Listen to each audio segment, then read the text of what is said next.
Today on Locked On Rockies, are the Rockies in the best stretch of baseball that they've played all year? Statistically, not quite, but you got to be really encouraged after that series.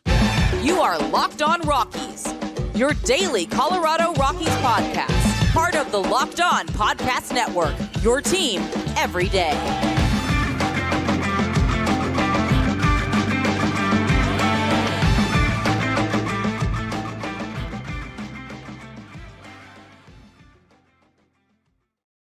Rock on Rockies fans, welcome into the Locked On Rockies podcast for today, the 18th day of September in the year 2023. I'm your host of the Locked On Rockies podcast, Paul Holden, bringing you your daily Colorado Rockies talk right here on the Locked On Podcast Network, where you can find your team every day. And if your team is the Colorado Rockies, well, guess what? You're in the right spot, because that's what we do around here each and every day, is talk about the Colorado Rockies right here on your favorite streaming services, the Locked On Rockies YouTube channel, and on Sirius XM or the Sirius XM app. Hey, if you want to help the show, the best way to do it is to subscribe to Locked On Rockies on YouTube. Let me know your thoughts about the Rockies in the comments, and just keep checking in over there as well as your streaming services. Thank you so much. Really wonderful support for the show this year. So I want to say thank you to all of the fans out there for making us your first listen of the day. Today's episode is going to be about good baseball. I mean, there's really nothing to be discouraged by from the last two series for the Rockies. And I want to tie it back to something that we were talking about a little bit last week. And we're seeing this team undergo and handle the adversity and handle getting down and win, at least right now. We are focusing on the small sample size and this current stretch. Yes, there's a lot of context for the other stuff, but when you look at 2 weeks ago, the Rockies lose these games. The Rockies don't come back in these games, and they certainly don't make Sunday's finale as interesting as it is. So we'll talk about that and more all on today's episode of Locked On Rockies. Before we dive into everything today, want to remind you that today's episode is brought to you by Sleeper. Swing for the fences on Sleeper picks, and you can win up to 100 times your money. Download the Sleeper app and use promo code LOCKEDON, and you'll get a $100 match on your first deposit. Terms and conditions do apply. See Sleeper's terms of use for details. Currently operational in over 30 states. Check out Sleeper today. So, man, I was going into this weekend, and we kind of talked about it, and we highlighted it a little bit on Friday's show. My confidence level playing the Giants, especially in 2023, was at an all-time low. The Giants have dominated the Rockies throughout the season. The Giants were looking at a prime opportunity to cement their spot in the wild card race, and instead, the Rockies came back and fought, just like they did against Chicago. We're seeing this Rockies team, at least in the last week, compared to the other stretches, compared to the bad stuff, compared to the recent losing streaks. What we saw, especially in the San Francisco series, was the Rockies winning those games. The Rockies completing the comebacks, completing games, fighting back after their pitchers get in trouble. We haven't seen that often this year, and we haven't seen the Rockies string together wins. This was the first time all season the Colorado Rockies have won 5 games in a row. 5. I mean, and that is the longest winning streak. It was snapped at 5 on Sunday. But you can also look and you see the improvement. You see the comfort level, and much to the against what I said last week, you've seen the impact of Chris Bryant. You continue to see the impact of Charlie Blackmon, and you see this Rockies team able to navigate shaky pitching. That's the foundation for the offense right there. Your offense has to be able to pick you up and be able to bounce you back into ball games at Coors Field especially. And just as the Rockies, it might not always be pretty. It might not always be clean. The run differential stuff is always going to be a factor, and the Rockies need to increase and improve upon their run differentials as a ball club, absolutely. But it showed that the Rockies are able to stay in games, handle things, and are making in-game adjustments to pitchers to become better prepared when they go through the lineup a couple of times, and they're able to chase and take advantage of bad bullpen pitching. The Rockies were disciplined at the dish in this series against San Francisco. Harold Castro did something he's never done in his entire career, which is have a 3-walk game. And then he comes in and pinch hits in a crucial situation and gets and almost draws a walk. He actually, I believe, lost the at-bat that I'm talking about. I can't remember if he got on via the walk or whatever, but I'm just saying that the approach and the results show. Those are games you have to, when you can win those games, that's the sign that it's going to be successful at Coors Field. When you can have these teams and you go through the back and forths and you go through the madness, and even looking on Sunday when you are down after a 9-run inning you let up, to have that game only end in a 1-run defeat, and to be able to come alive as much as they did in the 9th and throughout that game and the other games to chip away, that's the encouraging signs to look for. This Rockies team is not a good team in 2023. No. But the pieces are coming together to make it look like, hey, if the Rockies can build off of this and improve on these players, they can get back into winning baseball. Is it enough winning baseball to get to the playoffs? Is there enough on this Rockies team currently to make this team a bona fide threat? No, I don't think so. Not right now. But it shows that you have stuff to build around. It shows that you have some veterans that can still contribute and are still worthwhile, especially, listen to what I said.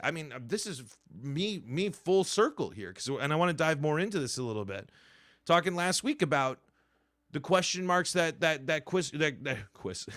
Chris Bryant brings to your lineup for the rest of the year. What we saw was the Rockies do something they haven't done all season, beat the NL West. Something they haven't done in years, sweep a doubleheader, and something they haven't done enough this year, dominate Coors Field. That's what we saw. That's what we saw over the last 6 games. Outside of the finale against San Francisco and the opener against the Cubs, the Rockies had a really, really nice homestand.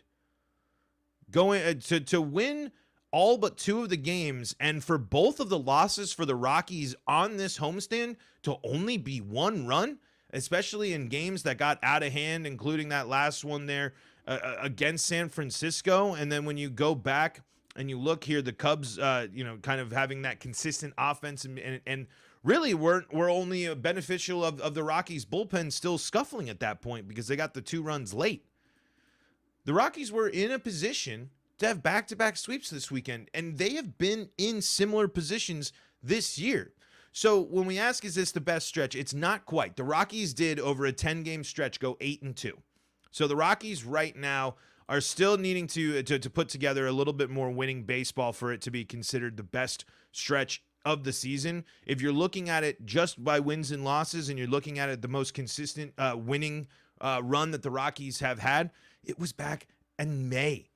The best stretch of Rockies baseball this year was from Sunday, April 30th until Wednesday, May 10th, where the Rockies won 8 of 10 ball games, including a finale against Arizona, sweeping Milwaukee, 2 of 3 against New York and Pittsburgh, 2 of which of those series on the road. So you can, but that's a completely different team. That's a completely, at that stage of the season, including the arms that are on the bump for the Rockies at that point in the season, it's a completely different team that was there. And now with this new look young core Rockies, we're finally seeing this team get into their solid groove here. Because again, this is the best stretch in the second half since the beginning. Because I would say the Rockies here are pretty close to being able to match this stretch here from the second half, from the Friday, July 14th to July the 24th there, where the Rockies go 7-3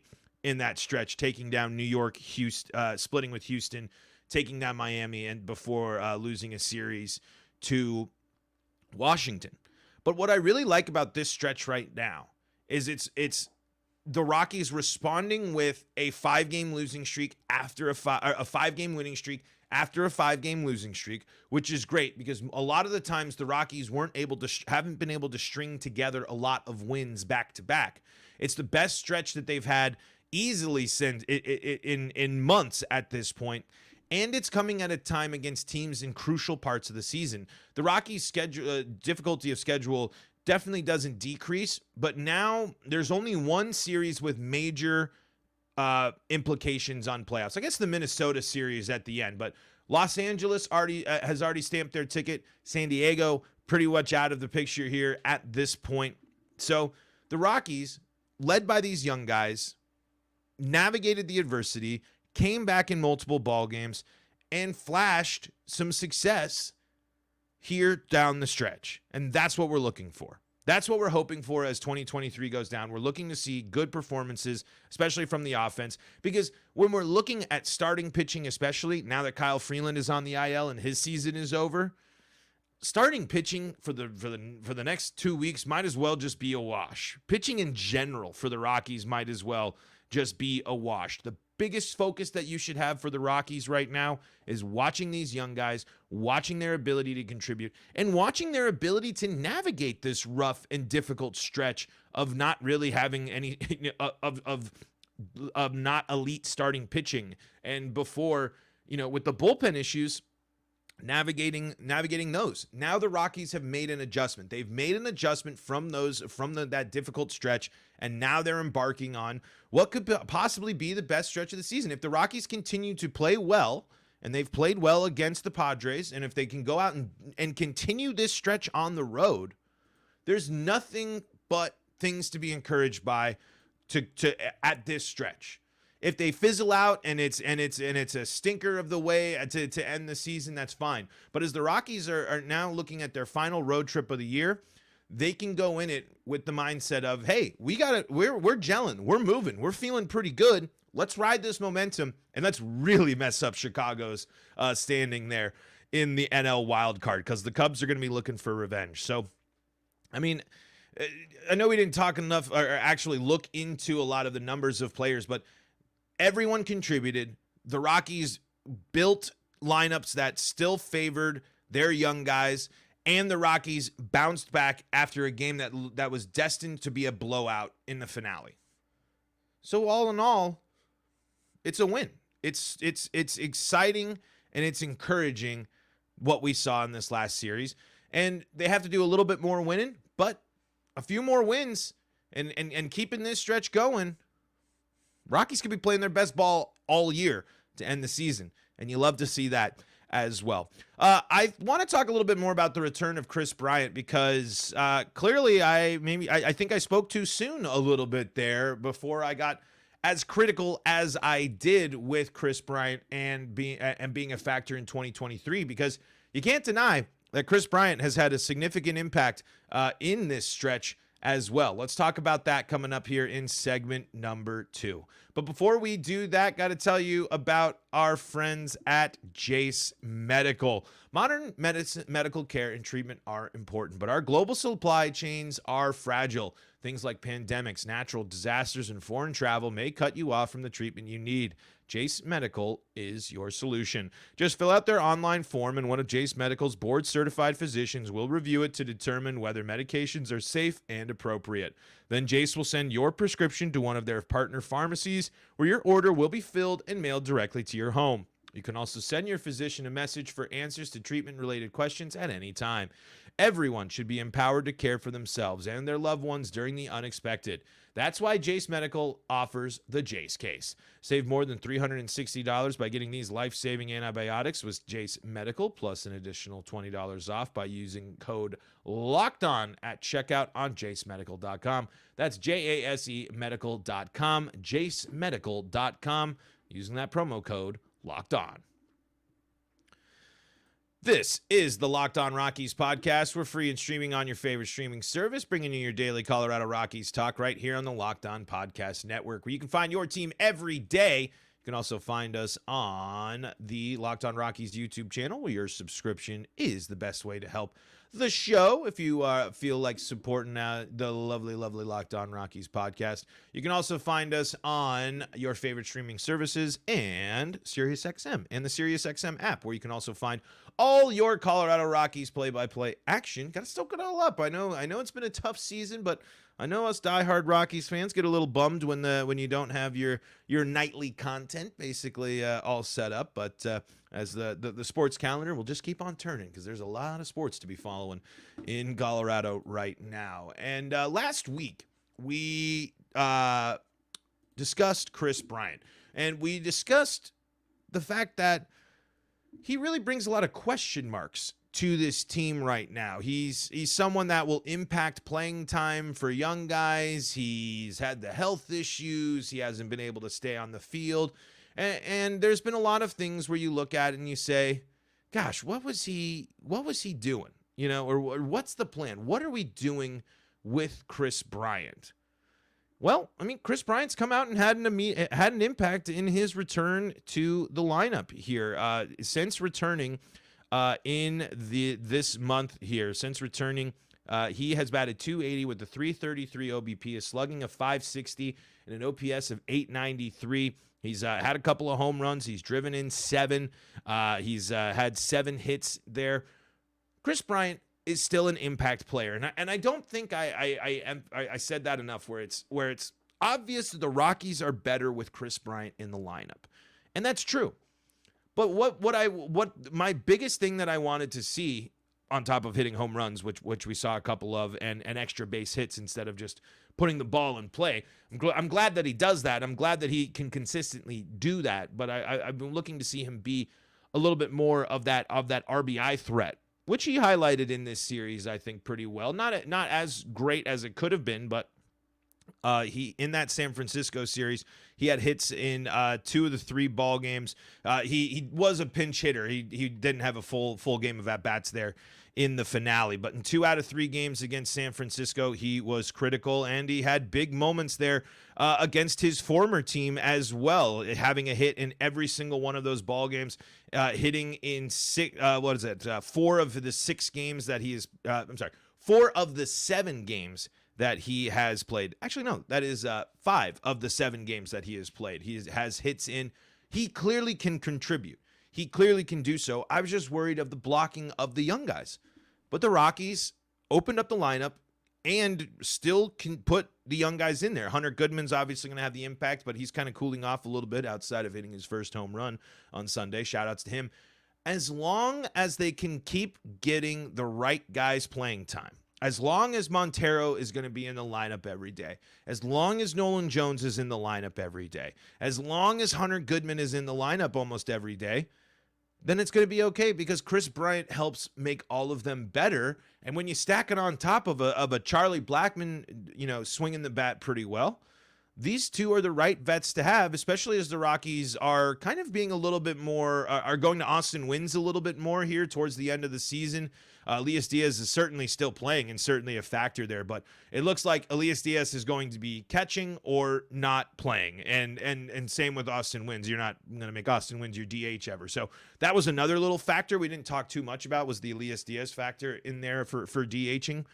But after seeing this series, after seeing how he looks on the field, after seeing how he looks in first base, you can sit there and just feel a little bit more confident. The sample size is small, but I won't sit here and say that I maybe I got a little bit too far ahead of myself, because if we're excited and glad that Brendan Rodgers got back and is getting games in, we should feel the same about Kris Bryant. I just like that Rodgers was going to get a bigger sample size. Rodgers was going to get more, but Kris Bryant's played at points throughout this season, so it's all good stuff. And if he looks healthy and confident and comfortable going in there, also while giving the Rockies an ability to look at this lineup, look at this roster, look at how they look with Kris Bryant and Montero at first. How do you build the lineup? Where are you putting this player? Where are you putting them?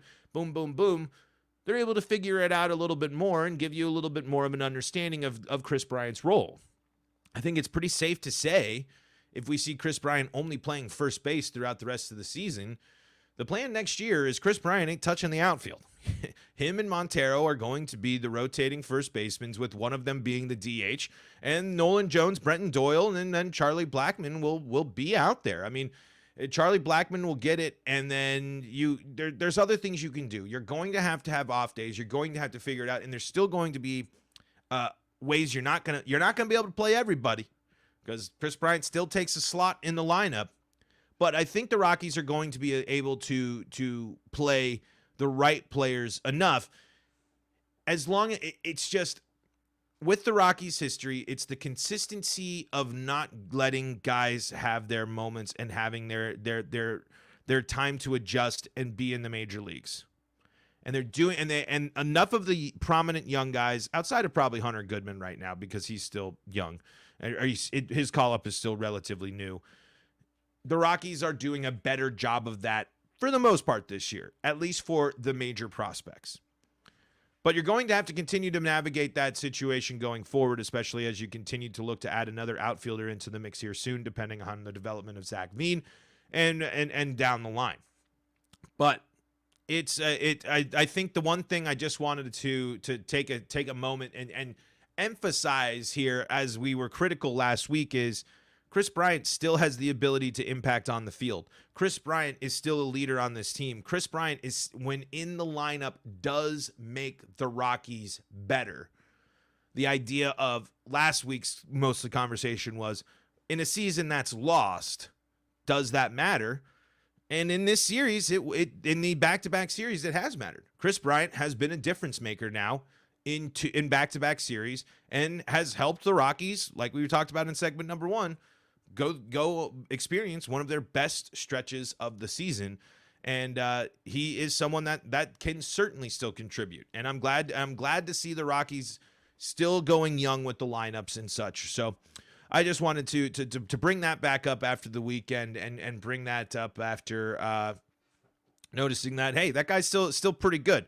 The money, the question marks, and everything else are stuff to keep in your mind. But if this is how the Rockies are going to look, if the offense can take that much of a step forward, if the improvement is there, then you love to see it. This is a Rockies team over that homestand that only scored less than 5 runs one time, and that was in the Friday, the game one of the Friday game, and to open up against San Francisco.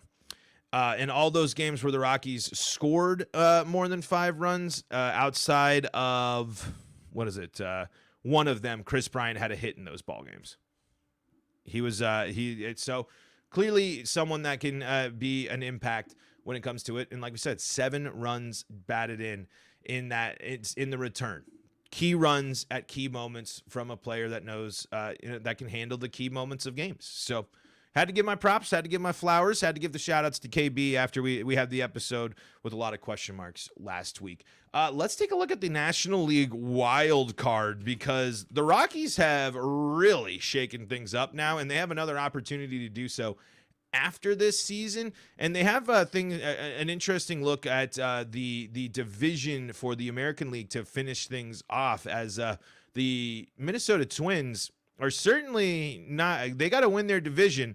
They're looking pretty good, but if Cleveland can get a little bit hot here towards the end and Minnesota struggles at Coors Field, it might open up another possibility. But I think the real focus has got to be on this upcoming series against the Chicago Cubs, because boy, howdy, does this playoff race look interesting. Let's talk about that coming up here in segment number 3. Before we do that, I want to tell you about our title sponsor today, Sleeper. And I know you folks out there know your baseball. I know you know your daily fantasy. I know you know the trends of players. So why not cash out and make a little money and win 100 times your money with Sleeper? The MLB playoffs are around the corner, which means the clock is ticking on your chance to 100 times your cash on daily fantasy baseball. Baseball has never been more exciting than it is now, with studs like Acuna, Betts, Bryant, Blackmon, and more. Pick more or less on these stars stats like home runs, hits, strikeouts, and more for up to 100 times payout on Sleeper. Get your picks right and you can win big. And so, yeah, it's all you got to do. If you're on the YouTube, you can see our little the look of the slip here. And all you got to do, pick over, under on these home run amounts, submit your entry, check all of the action out on Sleeper, and put that fantasy knowledge to the test. Because I know you guys are following baseball. You're the big baseball fans out there. Use the promo code LOCKEDON and you'll get a $100 match on your first deposit at Sleeper. Terms and conditions do apply. See Sleeper's terms of use for details. Make sure you don't miss out on the great deal at Sleeper right now when you use the promo code LOCKEDON. This is the Locked On Rockies podcast. We're free and streaming on your favorite streaming service. We're bringing you your daily Colorado Rockies talk right here on the Locked On Podcast Network, where you can find your team every day. And if your team is the Colorado Rockies, well, guess what? You're in the right spot. That's what we do around here. Talk Rockies baseball here. And thank you for making us your first listen of the day. Thank you for checking out the Locked On Rockies YouTube channel. And hey, if you're in the car, maybe you're on the app, check out SiriusXM and the SiriusXM app, where you can find not only your Locked On Rockies podcast, but you can find all your Rockies play-by-play action as well. So the Rockies have been in the thick of the NL wildcard race of late, not because they are fighting for one of the last playoff spots, but they have been impacting the standings here. And San Francisco certainly was looking to not be in the position they are in by fumbling the series to the Rockies. They are finding themselves on the outside looking in, and their playoff hopes are I wouldn't say completely dashed, but I believe I saw Ben Kaspick there of Locked On Giants was saying the Giants have now a projected 11% chance to make the playoffs, and currently sitting 2 games out behind Miami, who is tied with the Cubs for that third wild card spot. So like we said, the Rockies are right here. Miami, Cincinnati, San Francisco, all going to be rooting for the Rockies here after this series with San Diego. San Diego currently 6 games out of the wild card. So I guess things would have to go really wrong for other teams. San Diego would have to go on a tear to end the season and get themselves back into the mix with San Diego and Colorado starting things off here real soon, which in just a couple hours, actually.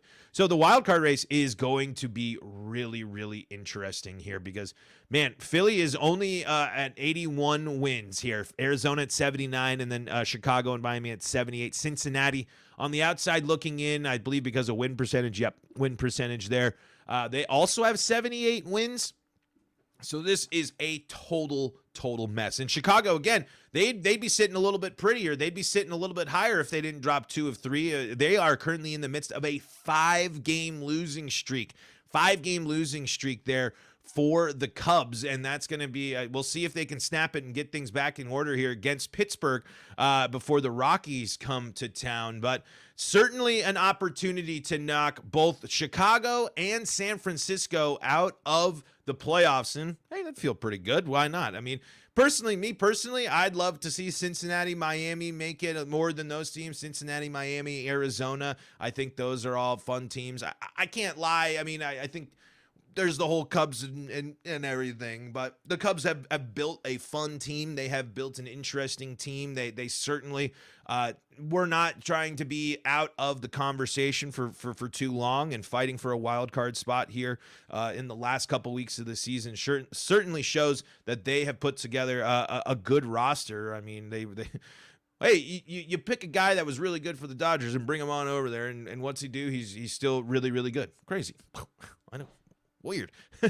But interesting to see. I really did think that I thought the Rockies at best were going to split, and San Francisco would be right there, because San Francisco, if they were on the winning end of this series, if they flipped the script here, they would be in they would be up on that, probably tied or fighting for, depending on where the tiebreaker lies between Arizona and San Francisco. They would be in a much different spot. And same with the Cubs. Again, a 5-game losing streak. That tracks back to playing the Rockies as well. And the Cubs have gone 2-8 over their last 10 ball games. So they are scuffling, and they got to turn things around here quickly, because if this Rockies team can stay effective and stay impactful, they might have a chance of taking 2 teams out of the playoffs here down the stretch, when those teams were looking at the Rockies licking their chops, saying, hey, these are big games for us. And the Rockies, with these stretches now, going to play 6 games against the Cubs that have playoff implications, and then the 4 against San Francisco. If they can come out, being above 500, after that, after it's all said and done against these teams fighting for a wild card spot, I feel pretty good about that. So we'll see. Rockies look to keep the good times a-rolling here. I know the last game wasn't a win for the Rockies, but I'm not going to focus on a loss after the longest winning streak of the season here. Ty Block on the bump tonight, going up against Waka and the Padres. We'll see how it all shakes out. Folks, thank you so much for joining us here on today's episode of Locked On Rockies. Thank you for making us your first listen of the day. Thanks for checking us out.